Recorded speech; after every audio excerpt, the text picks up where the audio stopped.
Hey everyone, it's Sam. Welcome to the 2448. I am here with Steve and Matt from Primary Complete Podcast, and we're so excited to dive into their story today. Welcome to the show, guys. What's up? Yeah, how's it going? How do you feel about Oh, that? yeah, that was real. Okay. Yeah, it was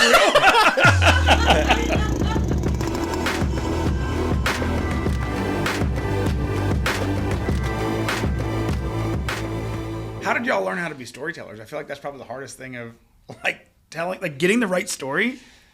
Yeah, that's a good question. I don't accept any credit for that. Yeah, I don't either. Yeah, I think the hope was that the guest, we're offering the platform and we're having them in there for a reason. Like, we want to hear what they have to say, and we have done shows back and forth.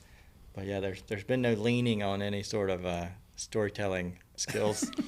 That's really funny. Yeah. Yeah, I think we're just two human beings who don't mind talking. Yeah. You know, we can talk about anybody, and you can always find something to relate with somebody with. So, a guest comes in, whether it's talking about their personal life or their fire life or whatever, you can always find, parallels and the way they resonate with you. And then you just kind of go from there. How'd y'all get into this whole thing? What started? You're a fireman. I guess you were the instructor at the fire academy. What the hell happened here? Yeah. Sorry for the sniffles. Yeah. This mountain air's getting me. Yeah. Mountain We'll air. Control Alt Delete those out of there. Yeah. Maybe. Yeah. So there was a need, like this black hole that existed in the fire service. Like, the suicide rate was going up. Mental health was not great, especially in our area, but I think everywhere, just with the new world that we live in, and we needed something. So the idea was create this room that mimicked a kitchen table. Like we talked about how valuable those, if we could bring in outside humans and just say, hey, be invisible and sit at this kitchen table and listen. There's so much good stuff that happens in a firehouse. Yeah. In the kitchen, and that was the idea. Like, let's bring that kitchen table in somewhere. How did y'all begin to our show listeners may or may not be firefighters. Like, they may not have any idea what it's like to be in the fire station. How did you realize? I guess you would have had to first become a firefighter and then recognize there's a problem and then get into starting the show. Yeah. Walk me all the way back. Where did the even interest in the fire service begin? For me, let's see, I started in a little town of Clinton, which is in Sampson County, so it's a little more, it's about an hour or so away from Wilmington. Totally different county. Just out of when I graduated high school in 2004, worked for my brother-in-law. He owns a gas company, so I worked with him for about 8 months. And I had several friends in my little clique that I hung out with in high school whose fathers and stuff were firemen, and then they were firemen too. Yeah. I was always guilty of hanging out with the older crowd. I have 3 older sisters, so I always gravitated toward older individuals. Hence why I hang out with Steve. And no, so I left work one day and I called my buddy Josh and I was like, "Hey man, what do you have to do to be a fireman?" And he was like, he walked me through little odds and ends stuff, and he was like, "Turns out we're having a process on Saturday. You should come do it." And this is like Thursday. I was like, okay. So I went, and the first time I ever put my feet in turnout boots ever was to do an agility test for a department that I was trying to hire. Yep. So I ended up getting hired with them. You went right through and got on? Yeah, No pretty way. immediately. Zero. I had no. I was straight Joe Blow off the streets. Didn't know anything about it. So I got hired by them. They sent me to the Fayetteville Technical Fire Academy. So I went to that for a little while.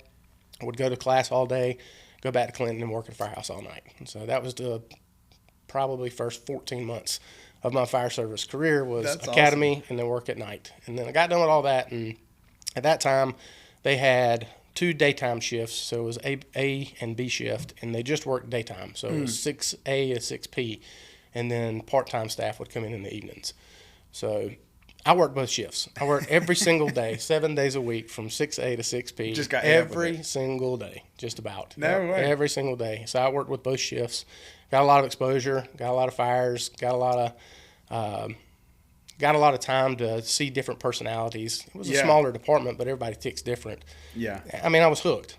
I was hooked. Yeah. I had my favorites and whatnot, but I mean, I was hooked. Was that kind of your first real job, or was the other thing a proper It was thing too? no. I live in the country, so I've had full time You job work a with lot. benefits since I was 7. Yeah. No, I'm kidding. No. I mean, I grew up working, obviously, but that was my first real job, I guess you could say. Yeah.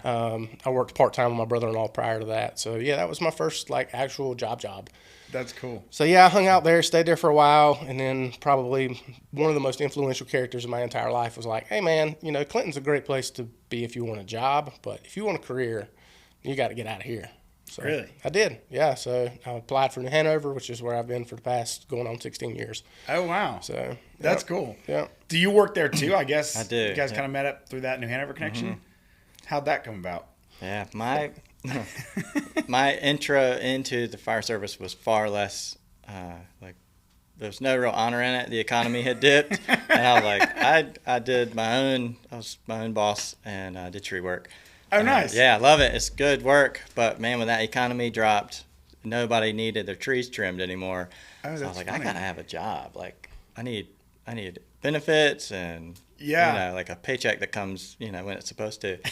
So I called around Chief Flowers. I called him. I was like, is there room in the fire service for somebody like me?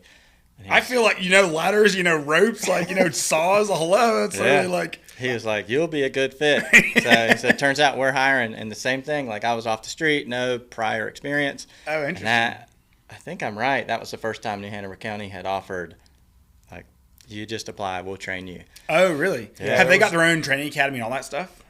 No, not so much. We did for a while. We ran several classes, probably 5 or 6, and then I guess they became too expensive or whatever the reasoning was. We quit doing it, so we Yeah. don't do that route anymore. But Yeah. and it's been a real detriment to the quality of employee that we're able to get. That stinks. But, Yeah.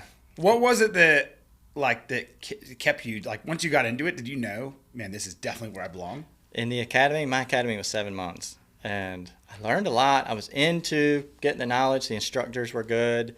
We talked about that on the way up. The crew there, it was great. Yeah. But I still didn't know that I liked it. Oh, really? Yeah, in my head, I was here for the benefits. I was gonna get through You're this gonna run shift economy, work for a couple years. and I'm out. Yeah. I had no intention of staying. Like all truth. That's funny. And then I worked one shift at Ogden. I remember Lieutenant Merrill was in the officer seat, Josh Tyson's driving, Nick Ski's in the back, and I'm the new kid. And we get a car wreck. We go down Market Street. That Federal's pin lights are going. And I'm like, oh, no. Getting bit by the bug. Yeah. I was like, this is pretty cool. Yeah. And then when we got fire, that was like, uh-oh. What was your first fire like? The first fire that went normal, like we showed That up. went normal. Whatever that means. I'm curious what the second fire was. When you're new in the back and you show up like third or fourth due, you're Yeah, not you're going handing pike inside. poles, not doing anything. You didn't Yeah. stretch the line. Like nothing went normal. My first one that went right, we were first due. You and Buckner were on the truck and hardwood. So we pull up, the truck's on our heels, which is pretty magical. You guys got there pretty fast. So I stretched to the front door. My officer's like, truck company's going to search in front of you. You just go with them. So I'm like, all right. So, man, the line stretched right and charged it.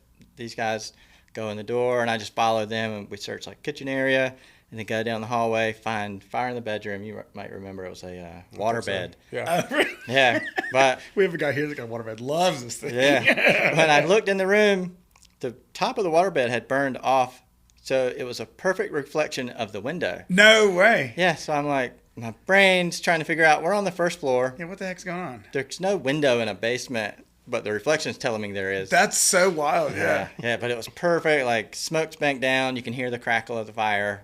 I wasn't aware of any of this stuff. You know, Yeah. like, this is the first real one. All Oh, the others wow. were gas fires. And Oh, yeah, they're all LP burns. And Yeah. academies and Yeah, stuff. so this one, like, stuff's burning, and it wasn't hot. Like, I thought it was warm I'm at sure. the time, Yeah, but first it wasn't time. hot. And, yeah, that was the one that, like, set the hook. Then you were like, yeah, this is definitely what I want to Yeah, do. yeah. What was your first? Do you remember your first fire? Oh man, I think I do. It was July 3rd, July 3rd, 2005. Remember exactly the date and time and place. Yeah. No, I think I remember. Yeah. Nah, But let me just July tell you, 3rd. this was the address, and this was the color of the house. I remember it was July 3rd because July 4th we went to Royal Lane Park, and myself and another guy got to help the firework crew crawl along the line and light the fireworks, which was that's cool. ridiculously amazing. So that's why I remember it. Yeah. But it was an apartment fire. It was on Division 2, so the apartments where they were, it just walked in and went upstairs. Yeah. The common area was downstairs, living room, kitchen, little half bath. You walk upstairs, that's where your bedrooms and the other bath are. Yeah. So it was in one of the bedrooms upstairs, and I was on the nozzle getting shoved upstairs by the guy backing me up. The one I was talking with was one of my most influential characters in my life.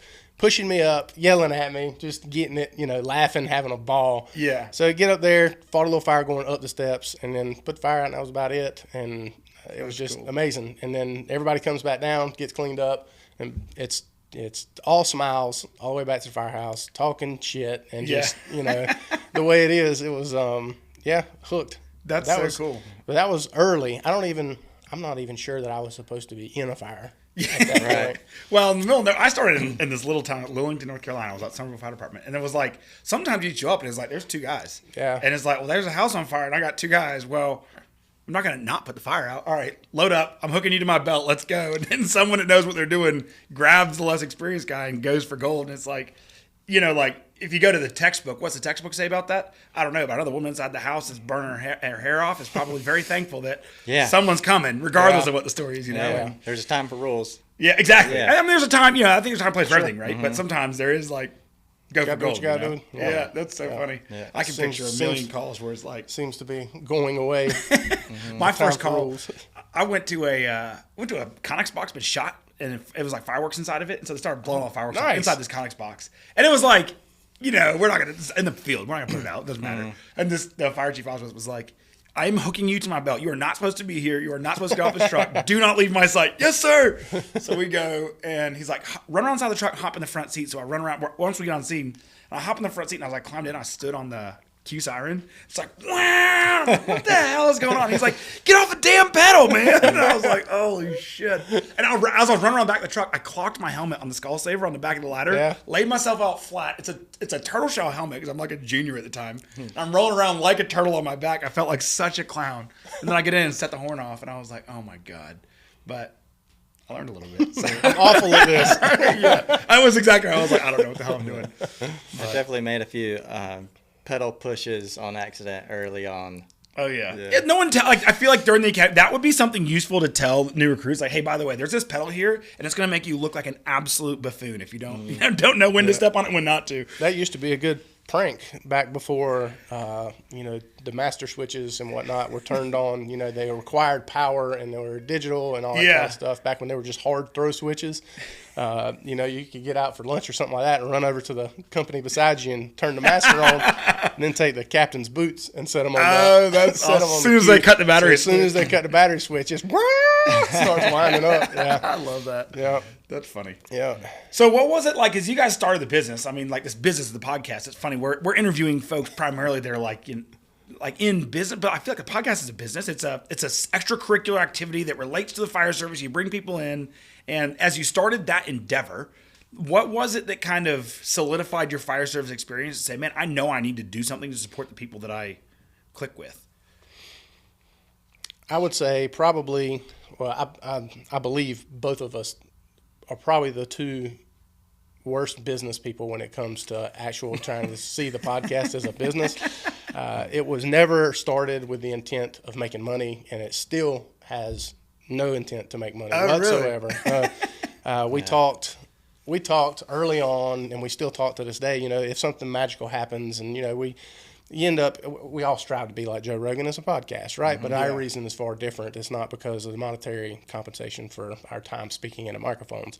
Yeah. But if we ever get to the point where the podcast becomes self-sustainable, where it's not me and him pouring our own bank accounts into it, which is the way it's been for 2 years. Yeah. And then if we ever start making money, we're going to set it aside, and then once a year we'll take whatever we've made and we're going to donate it to a charity or something like that. We just don't have any desire to make money doing it. The message and the reasoning behind the podcast being made was when you start mixing money and sponsors and all that kind of stuff, it can have a tendency to cloud, cloud the message and cloud the authenticity a little bit, because it's like, well, they're only doing it because of this. You get a first-time listener, and they're like, well, they're only doing it because, they're getting paid whatever. by Fire tech's paying them to do it, and this and that, or, whatever. Why do you do what you do? You want to go? I was getting ready to say this might explain that one. My biggest fear in the beginning was they got off shift and they're not feeling great, or they've got some struggles at home, whatever, but they've tuned into what we've delivered, and they're riding down the road listening to it, and then the conversation that we're having is helping them, and then it cuts to commercial. And then this person's like getting help or getting something that's putting some things in line, and then we're going to shift over to commercial. So we talked about early, like once it starts, like just all the way through. And that way, that fear of somebody that's listening on purpose, there's entertainment. Like now that we've got some shows in, some of them are just fun. Yeah. You know what I mean? Sure. And then some are serious. I was so scared that a serious conversation would get interrupted by a commercial or by some other need. And then the perception, like if you're trying to help people and you have something to offer, we know it's honorable. But the person that needs the help, they're already clouded. Yeah, that's a good point. Yeah, so if they're seeking help, looking around, trying to find something that makes sense, and then they discount you because they automatically assume like, oh, they're in it for this other reason. Yeah. So then that thing we're trying to help gets discounted or muddied up, like you said. So how did you find you have to experience enough shit to know that others are experiencing shit. Like, oh, sure. you gotta figure out, like, you have to formulate that opinion that, I can help people and I recognize what they need help with. Was there anything in y'all's fire service career that was like pivotal, where you're like, man, I saw someone really have a hard time, or I think I could, by telling stories, help alleviate that pain? Or like, how did you come up with this idea that a podcast was something that was needed for firefighters to help support mental health? In our profession, it's all a bunch of supposedly alpha individuals who have, for years, the fire suppression industry has taken you and attempted to mold you into this human being that compassion doesn't exist. You take everything that you learn, you put it in a little Tupperware container, and you leave that shit in your car when you get to the firehouse, because it don't come in here. Yeah, that's right. You don't express emotion. You don't have emotion. You just, when you're here to do a job, and you leave your emotions at the door. Yeah. We want your ego, but we don't want your emotions. Yeah. That's actually said quite often. Check your ego at the door, check your emotions at the door. That's right. Yeah. But that's unrealistic. We're all human beings. Yeah. And as the mental health road was kind of being paved, it was becoming a problem where, these 15, 16, 20, 30-year firemen were retiring, and then you have the suicide problem and all that kind of stuff. So it's like you have that old school generation and that old school way of thinking moving out, and we know it can be better. So let's start having discussions about where it could be. Yeah. And then just the relatable stories where, it doesn't have to be call specific. It can be an argument between me and my wife, and we could be talking about that, and somebody be like, damn, I argue with my wife every night. This is at the firehouse. Yeah. You guys would hear this sort of thing. All the time.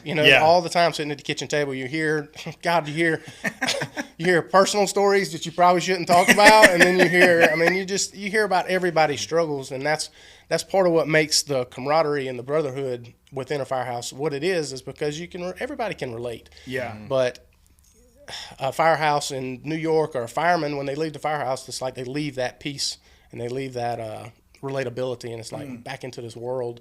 In the early shows, we talked about a lot about the fire service, and the time we spend in the fire service in our careers is such a small percentage of the time that we're alive on this planet. Yeah. And if we're not taking care of the majority of the time, then how can we ever expect to be great at the part I say the 99% and the 1%. The 1% is the firehouse work. The 99% is everything else in life that you're going to do. Yeah. So if you don't take care of the 99%, if your home life is shit and, you're not being great to your kids or something like that, then, it's going to show up in the firehouse, and that's not where you want it to show up. Yeah. But through these stories and through conversation, other people hear that, and they're like, well, there's other people that feel the same way I do. So it's just relatable.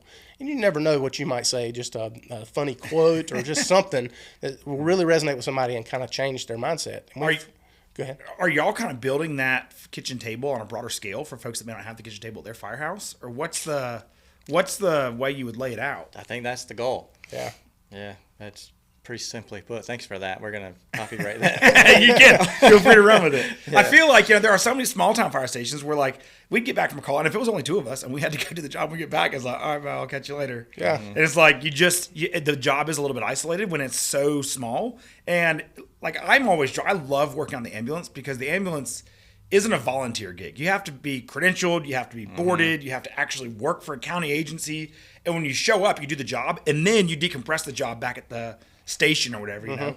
But I always like that because you do almost have that guaranteed camaraderie or guaranteed partner or whatever. But in the fire service, especially volunteer fire service, like everyone talks about the kitchen table, but the kitchen table exists in the career agencies for sure. Yep. And in the volunteer agencies, it sometimes does. Sometimes it's the back bumper at the bays, but sometimes it's like one guy or one girl, and they got to run that call, and they got to come back, and that's it. Yeah, and the majority of the firemen and the majority of the fire service industry here in North Carolina is still heavy relies on volunteers. The career staff is a small percentage. I think it's like 78% of the firefighters in our state are all volunteers. I mean, that's huge, right? Yeah. And, you get a junior fireman who goes to a car wreck and sees the whole family mutilated, and then he leaves the scene. He doesn't know how to deal with that. He doesn't know what.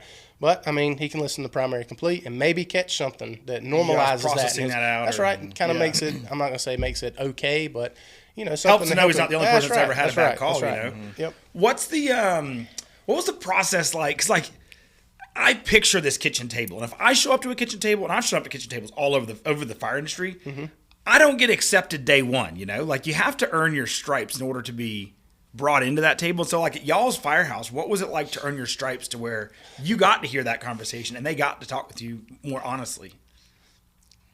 I was told early, keep your mouth shut. You know what I mean? So, like, nobody wants to, if you don't have time in, this is how I was explained it. Your story doesn't matter. Just be quiet and listen to the guys that have been around. And I share that now, but a little nicer than I was taught.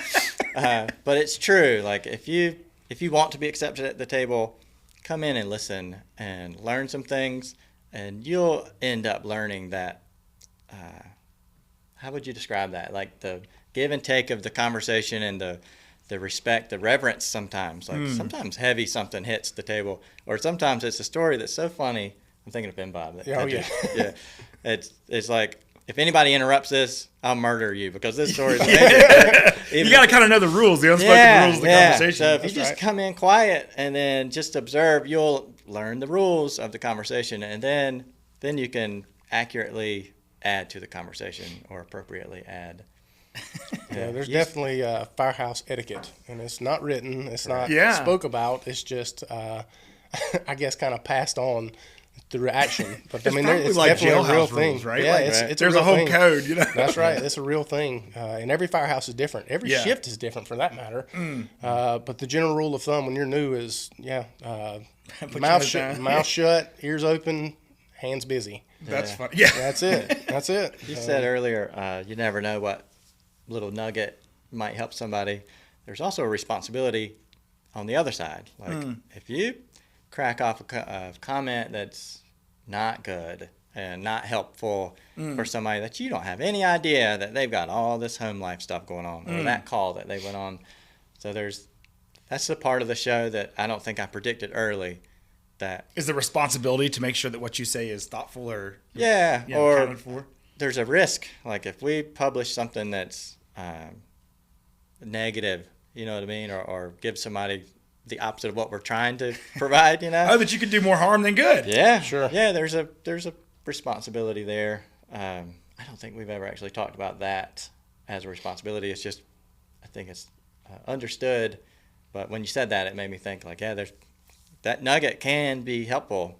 But then if you're coming from a bad spot already, and then you say some negative you're stuff, talking like, negative already. Yeah. Don't let my Only boy fuels hear the fire. Yeah. Are there any times when you've had guests on, or that you have people on that have been sharing where you're like, oh, I don't know that I really, not that I like this message, but I want to steer this message to somewhere different, that where you've had to get specific about them? Because you have a very specific purpose. We want to help firefighters have this kitchen table in broader places than just, wherever they are. And so how do you navigate the story? Because I mean, if you don't pre-rehearse it, then how do you get that right? Well, there's, and we're not just all about the mental health side of things. In our bios and all our socials and all that kind of stuff, there's many aspects to what we want the show to be. It's not just the nuggets for mental health. There's education and entertainment. So, we're not limited to only having conversations with firemen. We have politicians on our show. Oh, really? Oh, yeah. So it's broader social It is connection. And that we approach it from that side as an educational component because interesting. We approach it from an educational component where we're just two firemen having a conversation with a county commissioner, for example. But that just shows normalcy. I mean, there's some ebb and flow here. She is in a place, or he is in a place of authority over our fire chief.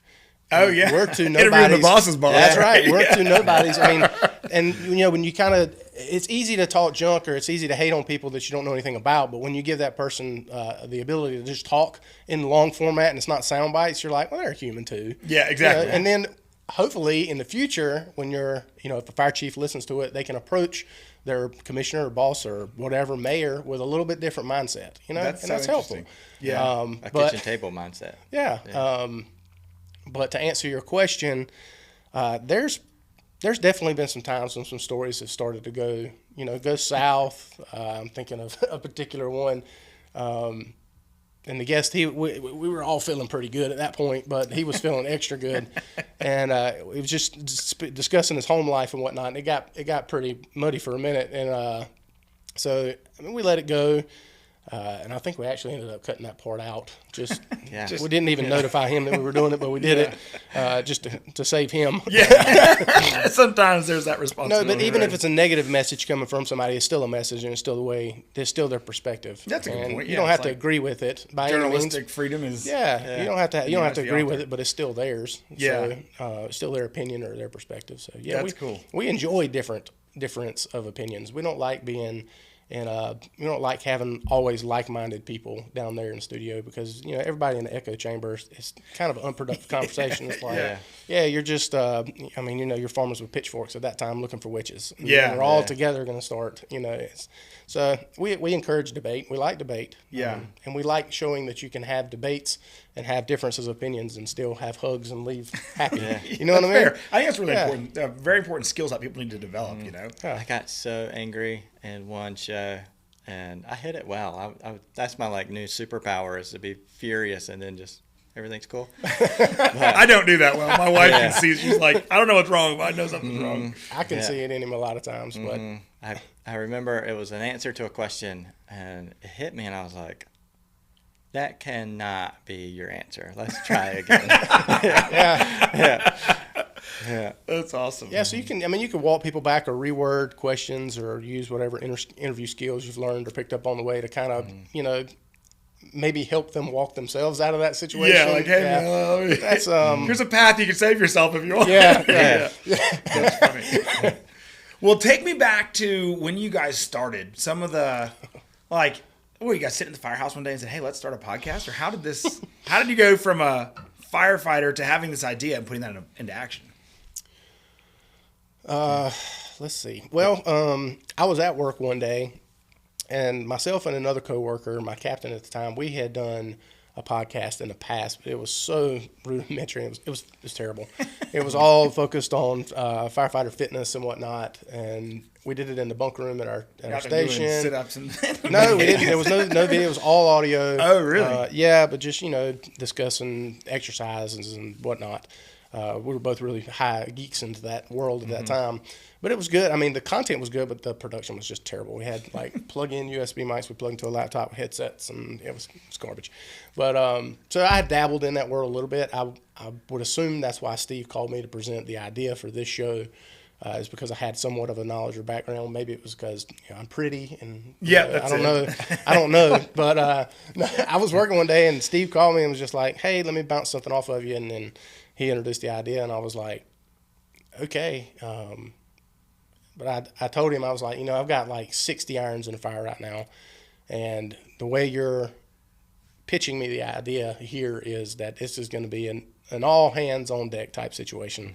I said, so I'm going to have to talk to my wife because it's going to require time because the studio is going to be in Wilmington. I don't live in Wilmington. I live an hour away. Yeah. I said, so it's going to have some tax on my family. So I need to obviously discuss it with her first before I can agree to it. So went home, talked to her. I said, all right. I said, I'm going to not do this, not do this, not do this, and not do this anymore. And her eyes dropped because she knows she liked it. Dude, I do a lot of stuff. Yeah. That's what makes firefighters such good business. Yeah, By the way, they all do do a lot of stuff. And she was like, I had a business. I owned a gun range, taught classes, heavy in the gun industry. Yeah, shot competitively. So I was like, cool. I'm going to nix all that. And, really? Yep. I'm just on one idea. I tell you what, that's awesome. I'm going to nix all that. And with your blessing, I'm going to jump into this idea that Steve had. And I pitched her the idea. She was like, whatever makes you happy. I got you here. Don't worry about that. I mean, she's awesome. Always been a rock star. So, yeah, told Steve we were all good, and the wheel started rolling. Yeah, I was riding down the road with the idea. It had been just banging around. Yeah. And it actually, I guess it probably was part of your previous podcast, but in the moment it didn't feel like that. I was thinking about it. I was like, it can't just be me. Yeah. And so I just, like the old Rolodex. I was like, I mentally was flipping through, and I went through all the names of just people in my world. Yeah. And we historically don't agree 100% on a lot of things. Yeah. And I respect his skills on scene, and I respect him. And at the time, I was like, this guy, he doesn't mind talking, and he's talented. And we don't agree on everything. So that makes for good communication or discord. I mean, it's just like, yeah. So I will take a little credit for, I did think it through. It wasn't just, this guy's done a podcast before. That's awesome. Yeah, it was like, I think this might be like pretty good. And so I called you, and he was like, come by the Firehouse. We sat on the front bumper of truck 17, and that's when that part kicked in. So he's like, if we're going to do this, I got to do this. That's cool. Yeah. So what did you actually do? Did you guys say like, hey, we're gonna is your studio like a actual place, or like how did you kick off the first go? Yeah. So step one was Amazon got a bunch of my money. I bet. Yeah. And then it got a bunch large of his investment. money. I knew that problem well. Yeah, it was. If we're gonna do it, we're gonna do it one time. We're not gonna buy cheap and then keep upgrading. We're going top of the line first out the gate. So, and we had all these tens of thousands of dollars worth of equipment and nothing to put them in. They were just in boxes in our living room. Yeah. And, and then we were scouring. We thought maybe warehouse style that we can build a corner in, but then what do we do with the rest of the building? So we can build our own brick and mortar, but, just the expenses just piling up. And it's like, so, I mean, maybe if we find somebody that's got a warehouse that'll let us have a corner, you know, and then we can build a studio in the corner. So we threw all these freaking ideas all over the place trying to figure out what'll work. And he called me one day. Once again, I was at work. We were on two different shifts at that time. Got it. Okay. So he called me and he was like, I think I found this cool place downtown. And I was like, oh, cool. That'll be $10,000 a month. Yeah. And he was like, no, it's just come look at it. He said, go talk to Stoffel, which is my battalion chief. And he was like, go talk to him and see if you can have somebody come in for you for about an hour and you come down here and look at it. And I was like, okay. So I went to talk to my battalion chief, called a buddy. He came in. I left. That's went awesome. down. Went down. We met down there. And it was like in this basement. So it's a subgrade place. We walk in, and it's all this historic underground Wilmington building. Nice. Original brick.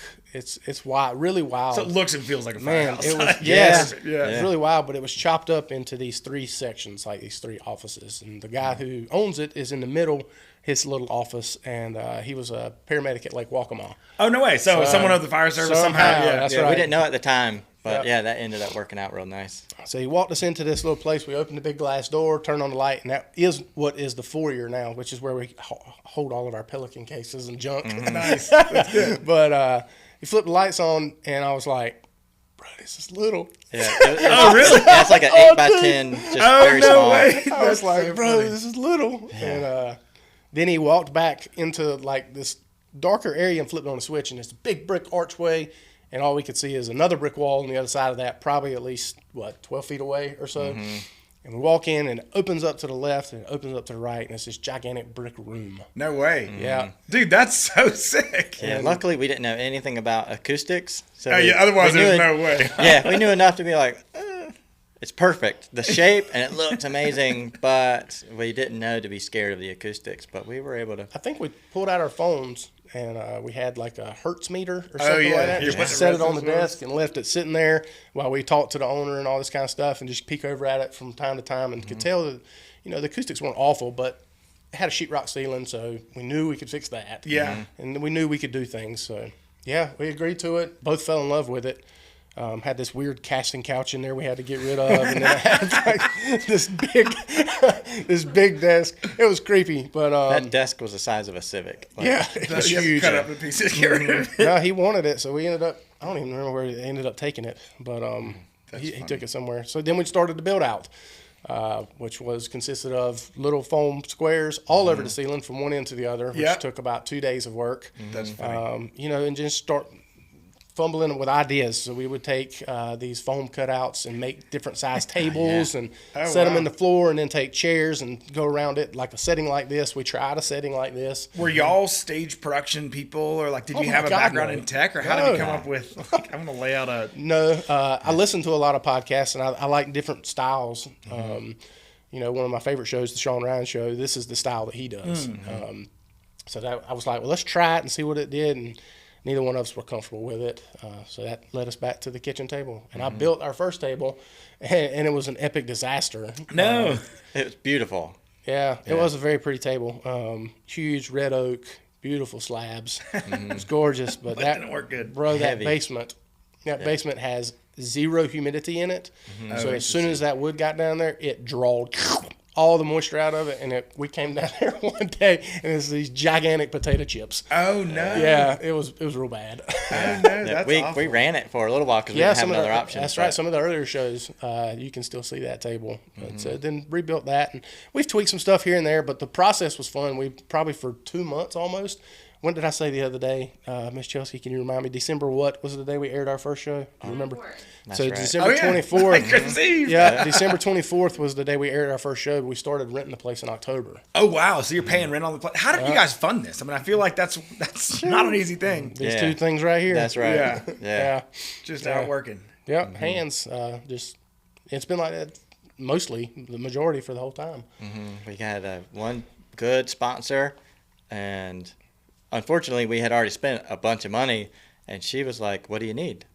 So we did have some needs, but that list was so small compared to the It previous was a mutual list. friend, Miss Becky. Oh yeah, I loved Miss Yep. Becky. She We, was we nice got to introduced play to with. her. Yeah, we got introduced to her. A good friend of ours, Mr. Ken, made the introduction, and we met up in Raleigh and had dinner one night, and basically she kind of interviewed us, but we pitched her. We didn't pitch her with the intent of her doing anything. Yeah, just like, hey, here's what we're just doing. talking. We Yeah. thought we'd get a little help from her if she trusted us. Right. Like, Yeah. That was our main thing. We didn't want advertisers like we talked about. So Yeah. we were looking for somebody that would do what she did and just trust that our motives were in the right spot and help us a little. She was one of the nicest people I think I ever met in my whole life. I mean, she would go like, I remember early on, she called us. She's like, hey, listen, guys, I've got this customer. I can't remember where it was.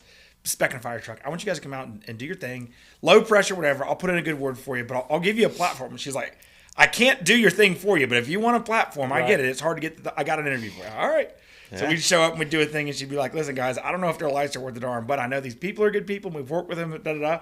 And like, in the fire service, I think there's so much of like, if I can trust you and you can trust him, I can trust him. That's right. And Miss Becky was so good to us early on. She was like that trust catalyst to a lot of our customers that we didn't know. And she was like, I know these are good people, and people would trust her, and then they'd trust us. That's right. And that, I mean, even to this day, and it was such a shame when I got the news that she was sick and that she had passed away. It was really tough because she was such a nice person. Rick, I mean, what did she get out of that, right? There was nothing. And like, Nothing. she was just doing us a favor as we were a teeny business starting, helping us meet some folks and providing that I need someone to vouch for me. And she's like, I don't know a lot about what exactly they do, but here's the things we do know, and I can trust these guys as far as I can see anyway. And then that was the type of catalyst that we needed. And I feel like in so many businesses, there is that, especially in the fire service where firefighters are who you guys work with and they're who we work with. You need someone to be that intermediary trust Absolutely. catalyst. And it's Yeah. like, trust is the common denominator. Like, if it doesn't exist, what are you talking about? Like, Well, that can't happen. I The tell people all the currency in time. which all relationships exist. Yeah, it's You trust. base everything off trust, whether you can or can't trust somebody. That's the whole meat and potatoes of the relationship is On off of scene. that. Yeah, that's true. I mean, you know, especially on a fire call and stuff, it's like, Everything. I don't know. Yep. I want to know what was hard. When you guys kicked this thing off, what was the thing that made it like, you're at, what, 200 episodes now or 120 episodes? A lot more episodes than we're at. Yeah, we counted funny. The ones like at Safer, we did a bunch of conversations, but we didn't post them weren't, like, in episodes? number. Sure. Yeah, yep. So we're at right at 70, somewhere in there. So proper episodes plus a bunch of other That's content. right. Yeah. Yeah. So when you get that far down the list, I mean, obviously you learn things that work and learn things that don't work. I mean, what's that been like? Yeah. Hard, man. I'm sure hard. I guess for me, what is hard is obviously planning time. There's only a certain amount of it, so trying to figure out, divvy it up. The fire departments wants their 100 pounds. Wife and the kids want their 100 pounds. I want to give 100 pounds to the show. It's just, it's so many pieces of pie that you have to try to balance and make work. So that's probably the toughest thing for me. But as far as specifically the podcast, it's hard figuring out how to get sound right. And then, because we didn't know anything about any of this, and video and camera angles, and then editing. And we're still learning about, I don't like to use the word marketing because I don't feel like it's marketing. I want to dive into this more. I want to understand your thoughts on marketing. But we're trying to figure that stuff out slowly. We don't put a lot of effort into it very much, really, because on the level of importance scale, that's so far down to us. Yeah. So that's hard. That's something else I have to put more time into. So I think time, and then logistics for like aligning guests and then aligning schedules. We're lucky now we're on the same shift, so it's not so bad. Nice. Yeah. At least you can There have for a Sundays while, off. he was on B shift, I was on A shift, so that's 2 days. Did you have to put in for that so you could make it work? No, we would only leave us C shift days. Oh, interesting. Yeah. So that was, and then when Jeremy was still with us, that was another person. So that's 3 schedules with 3 people with 3 families, and then you take into account your guest.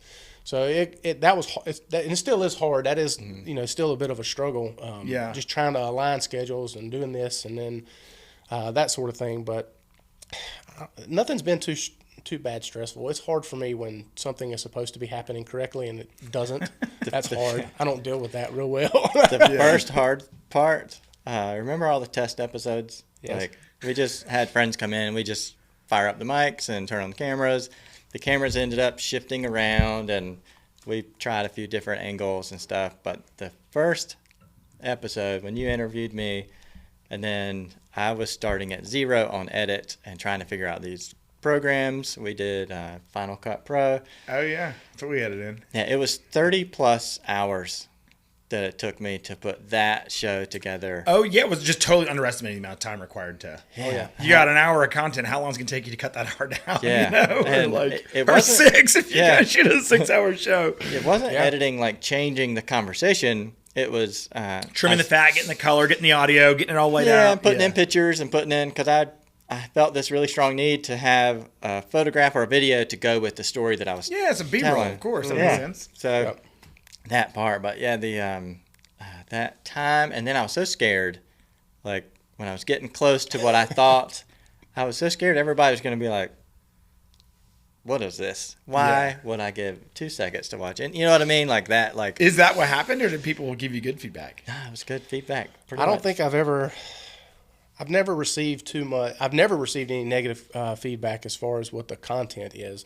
Now, maybe some bad habits that I practice on camera, maybe, whether it be drinking or vaping or whatever it may be, that can be, that can be distracting or something like that. Yeah. But I mean, that is part of the, that is part of the human being that I am, and I'm going to be that way. People are I'm the same person on Sunday morning as I am on Monday morning. Yeah. Yeah, I'm the same person in the church house as I am at the firehouse.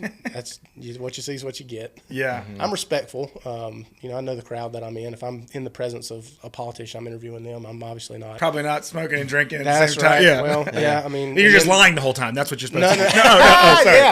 yeah, but I'm respectful, and that sort of thing. But yeah, I mean, I'm just me. Yeah. Yeah, I thought it was going to be hard having the conversations.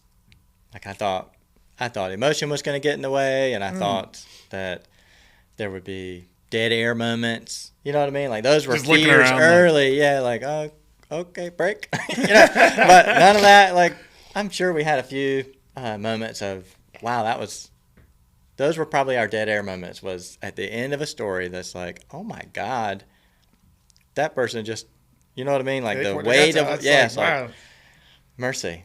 It almost feels disrespectful to ask a follow-up. Yeah, just carry right along. Yeah. And there's an art to that, and I found a lot of value in that. His father got sick with COVID real bad, so I was trying to take as much off his plate as possible so he could provide the best care that he could. He was off from work. This is months. Yeah, this is months. So we were still trying to do shows, when it was convenient. That was probably our biggest lull period, just because I knew what he was trying to do and provide care for his dad, and we were still getting together to do shows. I think they helped Joe a lot during that period to have a little bit of normalcy and get away from it for a minute. Yeah, he made it. Everything's fine. Yeah, that's good. I'm glad but to hear in that moment, it was like... Oh, it was proper hairy, huh? It didn't look good. Yeah. So I took the editing from him. I just sent him a message one day and was like, hey, I understand that it takes a lot of time out of your, it takes a lot of time away and probably some brain power that you'd rather not give up right now.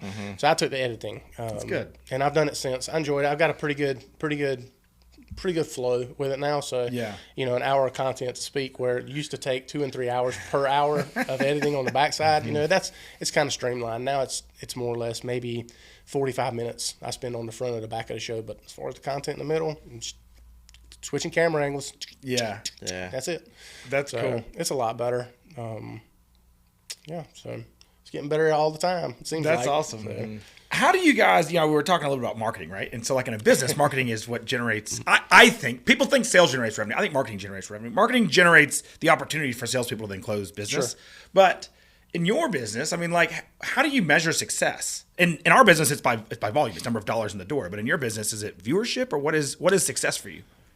I have an answer, but I have an answer too. Do you want to go first? It happened, probably the same. It happened more early just because it was new, but still it happens on a pretty regular basis. You'll get a conversation, phone call, text message, something, and it'll reference a conversation that was helpful. So those feel really good. It's like, all right. You know what I mean? Like there's a satisfaction of warm and fuzzy that gets tied to that. It's like, all right, we're doing the right thing. Sometimes a little time goes by and you don't get that positive reward, that measure of success, and it's like, are we still doing it or what? And then somebody will stop by the firehouse or call, and it's like, okay, we're still on it. Yeah, or you'll go to a trade show. Like we went to Safer this past year. We tried to run into you. You weren't there yet. We weren't supposed to be there either yet. But we was just, we would walk around and just, run into people who recognize us as weird. But it's rewardful. Like I really enjoyed the episode when you had, whoever, Tony Cowden on, his view on politics really makes a lot of sense. And he said some things that I thought about later that changed my perspective on something. So just that's that. Cool. And to mirror his, the first time somebody comes up to you and tells you that a story from somebody on that show changed the outcome of their life. Yeah, that's a big their life. Think about how much impact you have when someone says that. It's like, how do you shit. put a time, a financial? How do you put a cap on anything when somebody comes up to you and says this story or your story, for that matter, it changed the trajectory of my entire life. That's a measure of success. That's a big deal. And one of those. We could stop tomorrow and you can check a success box. Dude, and say, that's it. That's it. So I get the feeling, and maybe this is my inclination, whatever, that I hear you don't love the marketing world. Like that in general as a philosophy is conflicting personally, whatever. But when I hear about like your drive for impact, I feel like the catalyst for that drive is marketing. You have to bring awareness around whatever you're doing. You have to market what you're doing to the people who need to hear it. What do you think about the whole world in the market? What is it that you love? And what is it that you hate? This is so interesting to me. I can speak for myself. I'm a little bit terrified. I'm terrified that if we put a whole bunch of time, effort, and energy into marketing, that we will blow up.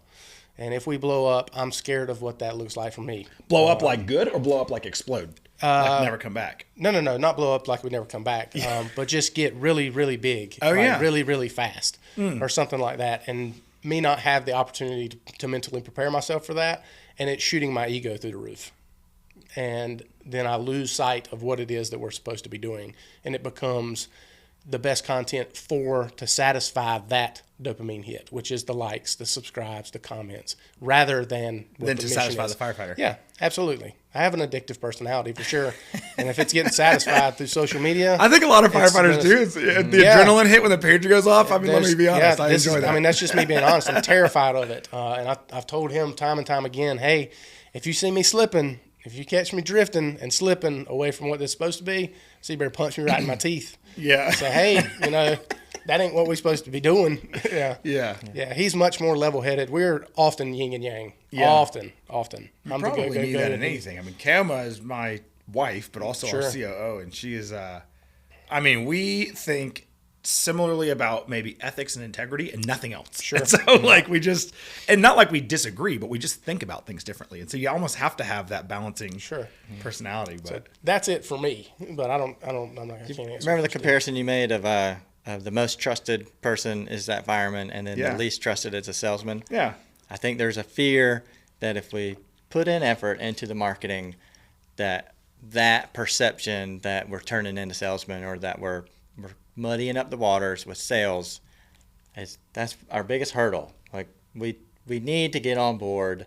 If we're going to help more people, you got to grow, right? Yeah. Like, so we see it and we know it, but we're so nervous about that, the sleazy sales appearance, or how would you describe it? Like it's just like, that. could someone mistake you for having the wrong That's right. thing? That's I right. feel like marketing is an opportunity to share your authentic self. I mean, to share that, like, hey, I'm going to stand here on the stage and I'm going to tell you, and then you tell, and then you show, and then you tell again, and then you show, and then you tell about what you did, and then you let someone else tell about what you did, and all of a sudden, like, consistency is king. And it's a really interesting way you put that. Like, when I think the guy that started the Ritz-Carlton Hotel was Horst Schultz. He's a German guy, grew up in the hotelier space in France and in Germany and Europe. One of the most amazing stories. I would encourage you to read a book called Excellence Wins. He wrote it, and it was, phenomenal. But one of the things that I took away from that book was that he developed a business of, like, hospitality. I can't remember how he phrased it, but like hospitality professionals serving, other professionals in the space.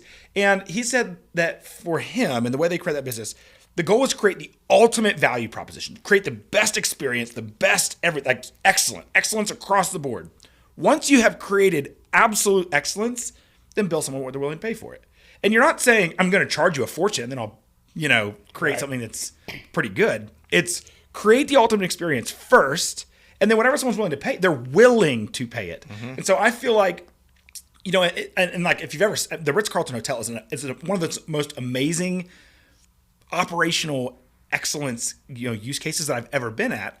But I never feel badly, and I don't stay at these places very often. But like, once a year, my wife and I go on a big, weekend away or something. Nice. But when we go, it's like you get to experience the results of that mission being first. So like when they greet you at the door, there's a certain amount of space between the greeter and you that they won't. If you're having a conversation outside that space, they'll let you have that conversation. Once you enter that space, they're intentional about the way they interact with you. The way they check in, the way they say, my pleasure, the way, how can I serve you? Like, these sorts of things are so intentionally ingrained that it makes it worth, like, I feel so good about, whatever, it's $500 for an hour. It's like ridiculous, right? But I feel so good about trading my $500 for that service. Please let me give you my money. Yeah, and it's like, wait a minute. And just like, and you can apply that in any scale size, right? Like, even, I prefer going to Chick-fil-A over, not Bodangles, but like over Popeyes, right? And there's still chicken, and chicken sandwich is chicken sandwich. That's but not true. when I walk into Chick-fil-A and I feel so good about the experience, and I walk into Popeyes and I feel like I just want to jump out the window because these people drive me crazy. It's like, I feel like if you apply that philosophy to what you guys do, and you market that authenticity, and you don't market the words authenticity, you actually are authentic in your marketing. It's like, create the ultimate experience and then charge what someone's willing to pay. Create that ultimate story and be authentic, and then put fuel on that fire versus the opposite. I feel like there's a way that you can do that authentically. Our business is a good example. Candidly, our whole story is we're accountable to the firefighter on the end of the hose line. So our mission is, helping first responders do their jobs more safely and effectively after dark so they can save lives. And when we evaluate every purchasing decision, every marketing decision, every guest on our podcast, every time that I'm going to spend my time or our employees' time, does that help us help others save lives? And if it does, we do it. And if it doesn't, we don't do it. And we had a discussion the other day about making some stuff for a trade show. And it was like, I don't know that helps us help others save lives. Sure. And we killed the idea. And so it's funny because if you build a business that has that authenticity at its core, and a business could be a podcast, a business could be we're like a lighting manufacturer, right? It's a hard parts manufacturer. But authenticity is still, it's something that you can touch. And so if you can be so true to that, and you can turn down the sponsor that doesn't have that same core value, they're like, hey, I want you to talk about, sell this little widget. It's a subscription plan for firefighters, and all of a sudden then they're hooked to their phone. And it's like, maybe that's not a good thing. So maybe you don't take that sponsor, but maybe there is someone that gets behind, I don't know what, National Crisis Hotline. Maybe you can work with these. I don't know who, but there are people and businesses that share common themes. And I feel like when you align the common theme businesses with each other, then it's okay to trade the results, which is the profit of that good work, with each other and grow your businesses because you're doing more good that way. Sure. And I don't know. I don't know if that's helpful or not, but I feel like in our business, that's been so important that I don't want to be perceived as just like making a sale for a thing. I mean, our shareholders are not some giant corporate interest. They're not some PE. Our shareholders are firefighters that rely on us to keep their fire scenes lit after dark so they can save lives. Sure. And if they can rely on us, then great, we can trade dollars and we can grow the business. And then I don't feel bad about the fact that there's profit in our business because we're actually helping at the front of our business, mission is helping those first responders. We do a good job at it. So I feel like you guys do a good job at what you do. Long ramble. Don't feel badly about making an impact and put fuel on that fire. I feel like that's such a great and noble thing to do. Yeah, we're going to have some help. Yeah. Yeah, well. I like your past scrolling, I'm out. Right. Yeah. Your analogy about the widget, that's got like ooh yuck written all over it, right? Yeah. So that's been... Keep the widgets out. Yeah, I think we put in place, like if there's a 10% chance that the perception is ooh yuck, just leave that whole room out of play. And that's what we've done so far. I think you raised a good point that we are growing, and we ended up having a conversation last night about exploring more social media presence and doing more. That's a huge thing. Yeah. So Chelsea's the queen of our social media. She does a really good job helping us make sure that message is the right message. Sure. In addition to just like creating views, like are they the right views? Are they the right ears and eyes? Is it the right story? We've got a couple folks that we don't directly, they're not a Chelsea for us, but they are consumers of our content who are very honest. And you need those truth tellers. It's like, so if we make a post or something like that, and I'll get a text message, or Steve will get a text message and be like, I don't really think that's appropriate. So whoop, it's gone. No questions, no nothing. It's just gone. Yeah. That's definitely helpful. So. That's interesting. Well, where do you guys want to see it go? What's the bigger picture plan? If you don't want to lose that track, you don't want it to explode, what do you want it to do?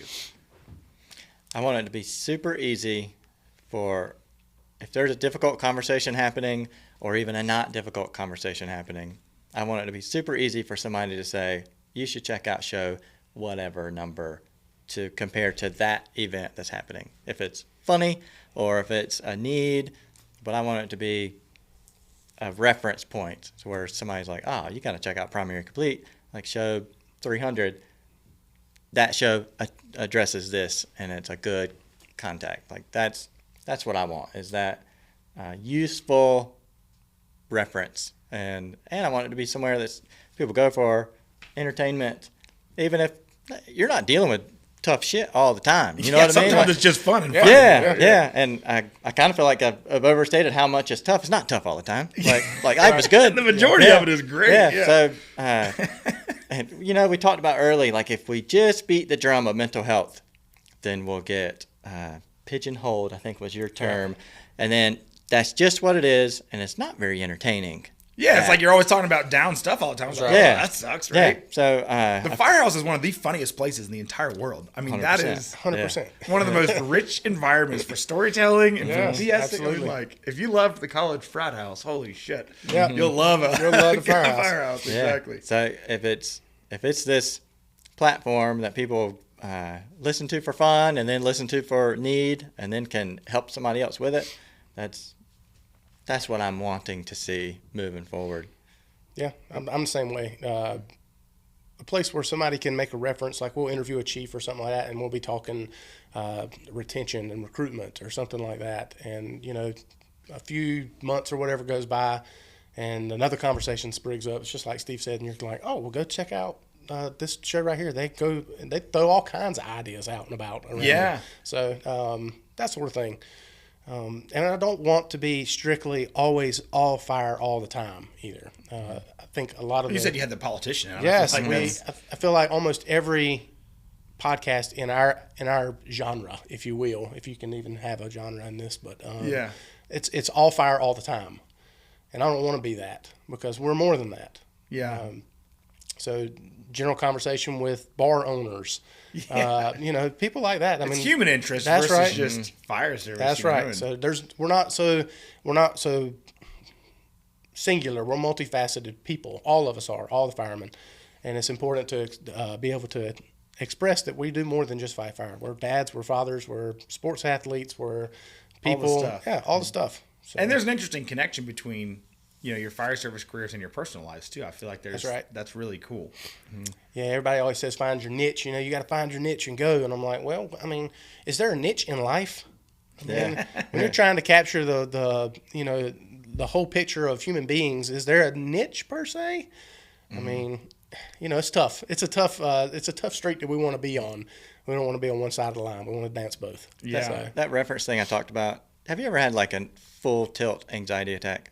I have not. I have seen 1,000 of them, but I have not. I'm fortunate, I guess. Yeah. So, like in a moment of a real anxiety attack, logic doesn't work. Yeah. And your whole existence is like gravity gets turned sideways, logic won't apply. Yeah. And you're really desperate to just get a hold of something that won't move. Yeah, something firm, right? Yeah. Yeah. And some of these conversations that we've had with folks, I'm thinking of the paramedic that came on not too long ago, but in that time, like I've had anxiety throughout here and there.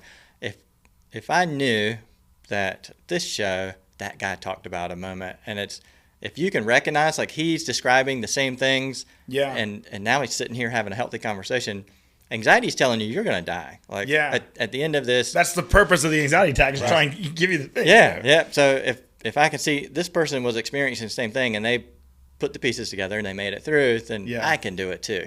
And that's interesting. That's part of that reference for the harder stuff, and then the fun stuff's self-explanatory. Yeah.